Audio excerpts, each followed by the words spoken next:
نحمد و نصلی علی رسولہ الکریم. Viewers from mine of knowledge, السلام علیکم.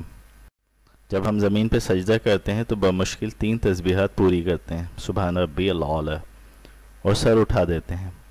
اس سے نماز تو ہو جاتی ہے مگر رب سے آشنائی نہیں ہوتی. ہم نماز میں آٹو پہ لگے رہتے ہیں، ہم خود نہ جھکتے ہیں نہ ہی اٹھتے ہیں. ہم اس دوران کہیں اور مصروف ہوتے ہیں، ذہن کبھی گھر، بیوی، بچوں تو کبھی آفس اور باس کی طرف بندر کی طرح چھلانگے مار رہا ہوتا ہے. اس منکی مائنڈ یعنی بندر والے دماغ کا کام توجہ رب سے ہٹانا ہے. اس پر شیطان بآسانی غلبہ پا لیتا ہے، جبکہ یکسو دماغ نماز میں بھی یکسو رہتا ہے. ہماری نمازیں ایسی ہوتی ہیں گویا ایک پائلٹ جہاز کو آٹو پائلٹ پہ لگا کے خود سواریوں سے دعا سلام کر رہا ہوتا ہے.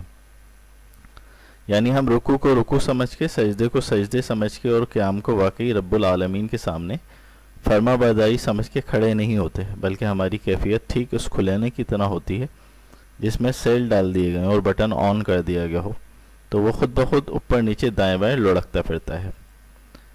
آپ جب کوئی میموری کارڈ کسی ڈیوائس میں ڈالتے ہیں تو ڈیوائس پہلے اس میموری کارڈ کا جائزہ لیتی ہے، اس کو پڑھتی ہے، ریکگنائز کرتی ہے اور پھر بتاتی ہے کہ اس میموری کارڈ کی حقیقت یہ ہے کہ اس میں فلاں فلاں چیز سے فلاں فلاں فولڈر ہے، اس کی اتنی اسپیس استعمال ہو چکی ہے اور باقی اتنی ہے. پھر وہ آپ کو بتاتی ہے کہ جناب جو مواد آپ اس پہ کاپی کرنا چاہتے ہیں وہ کاپی نہیں ہو سکتا کیونکہ اس کارڈ میں جگہ کم ہے، جبکہ مواد کا حجم زیادہ ہے. اب آپ کچھ ڈیلیٹ کر کے مناسب جگہ بنائیں. دماغ کو یکسو رکھنے کی کئی مشقیں ہیں، جیسے مراقبہ، ریکی اور ایک وقت میں ایک کام کرنا. ترکی کے گھومنے والے درویش سما کے ذریعے مراقبہ اور یکسوئی حاصل کرتے ہیں. نماز کے وقت آپ کو اپنی تمام پرانی میموری ڈیلیٹ کر دینی چاہیے اور لمحہ موجود میں حاضر باش کھڑا ہونا چاہیے.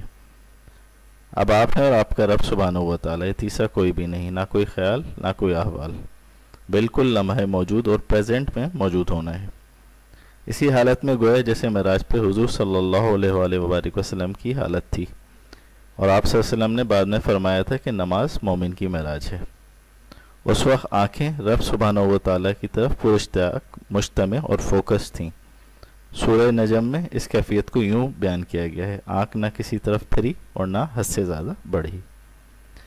یہی وہ نماز ہے جس کے بارے میں کہا گیا ہے کہ نماز مومن کی معراج ہے. یہ کیفیت مکمل لمحہ موجود کی ہے. یہی کیفیت نماز کی قبولیت کی ایک شرط ہے، اور خواص کی نماز یہی ہے کہ دھیان صرف رب سبحانہ و تعالیٰ کی ذات پہ ہوتا ہے اور کہیں نہیں، مکمل حاضر باش اور لمحہ موجود میں ہوتا ہے. اسی نماز کے بارے میں سرکار مدینہ صلی اللہ علیہ وآلہ وبارک وسلم کی حدیث مبارکہ کا مفہوم ہے کہ رب کی عبادت ایسے کرو کہ گویا اسے دیکھ رہے ہو، اور اگر ایسا نہ کر سکو تو اتنا تصور ضرور رکھو گویا وہ تمہیں دیکھ رہا ہے. امام غزالی رحمۃ اللہ علیہ نماز میں یکسوئی کو نماز کی بنیادی شرط قرار دیتے ہیں، یعنی بغیر دھیان کے نماز قبول نہیں ہوتی. لہٰذا نماز میں تمام فکرات و پریشانیوں کو اللہ اکبر کہہ کر ہاتھ اٹھاتے وقت ہی اللہ سبحانہ و تعالیٰ کے سپرد کرنے کی نیت بھی کر لیں کہ اے عظیم بادشاہ، ہم نے دنیا اور اس کی فکرات سے ہاتھ اٹھا لیے اور خود کو تیری پناہ میں دے دیا. اور جب سب بادشاہ کے سپرد کر دیں تو پھر بادشاہ کے علاوہ کسی کے بارے میں سوچنا یا خوف کرنا بادشاہ کی توہین کے مترادف ہے. اسی لیے اب صرف یہی کرنا ہے کہ بادشاہ پہ توجہ رکھنی ہے، اسی سے مانگنا ہے، اسی پہ تمام خوف اور انعامات اسی کے سے گرداننے. ہم جب سجدہ کرتے ہیں تو زمین اس ماتھے کو ریٹ کر دیتی ہے، اور اس پروسیس میں کچھ دیر لگتی ہے. زمین سادہ ہو تو پیشانی کو پہچاننے میں کم وقت لگتا ہے. مسلح اور قالین جتنا موٹا ہو، پیشانی کو زمین سے رابطہ کرنے میں اتنی ہی دیر ہوتی ہے. ہم اکثر زمین کے ساتھ ماتھا ریٹ کرنے سے پہلے ہی اٹھا لیتے ہیں، جیسے جاتے ہیں ویسے ہی لوٹ آتے ہیں، کچھ بھی حاصل نہیں ہوتا، نہ مراد ملتی ہے. یاد رکھیں سجدہ جو ہم کرتے ہیں یہ روزانہ یاد دلاتا ہے کہ اللہ کے سوال مخلوق کے سامنے نہیں جھکنا. جس نے یہ سمجھ لیا پھر وہ نہ نمرود کے سامنے سر جھکاتا ہے نہ فرعون کے سامنے، چاہے بظاہر ہلاکت سامنے کھڑی ہو، کیونکہ اسے یقین ہوتا ہے کہ کوئی اس کا کچھ نہیں بگاڑ سکتا. بقول اقبال، وہ ایک سجدہ جسے تو گراں سمجھتا ہے، 1000 سجدوں سے دیتا ہے آدمی کو نجات. اللہ سبحانہ و تعالیٰ کے قدموں میں سر ہو اور دھیان کہیں اور. اس حالت کے سبب کچھ لیے بغیر اٹھ کے گھر آ جاؤ تو نماز ایک مذاق ہی بن جاتی ہے۔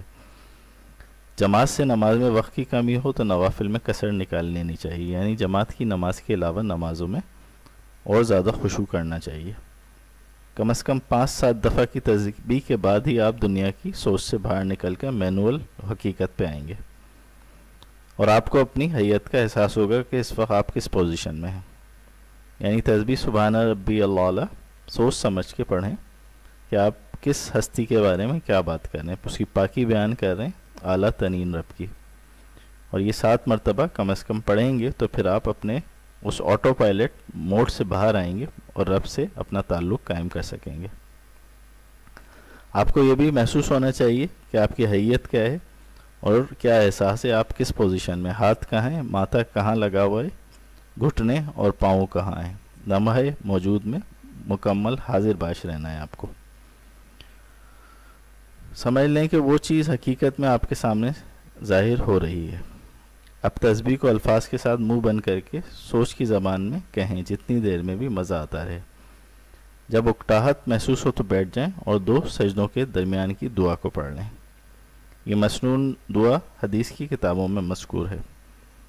یہ قیام کی حالت میں جو جلسہ کہلاتا ہے، دونوں سجدوں کے درمیان اس وقت پڑھنے والی دعا ہے۔ اللہم اغفر لی وارحمنی واہدنی وعافنی وارزقنی واجبرنی۔ اس کے معنی ہے اللہ مجھے معاف فرما دے۔ اب آپ اللہ سے کلام کر رہے ہیں اور اس سے مانگ رہے ہیں بادشاہ سے، اے اللہ مجھے معاف فرما دے اور مجھ پر رحم فرما اور مجھے ہدایت دے دے اور مجھے عافیت دے دے اور مجھے رزق عطا فرما اور میرے دکھوں پہ مرہم پٹی رکھ دے۔ رزق کا مفہوم ذہن میں رکھیں کہ اس میں گندم اور چاول ہی نہیں بلکہ مال، اولاد، صحت، بصارت، سماعت اور خوشیاں سب رزق کہلاتی ہیں۔ اب آپ دوسرے سجدے کے لیے تیار ہو چکے ہیں۔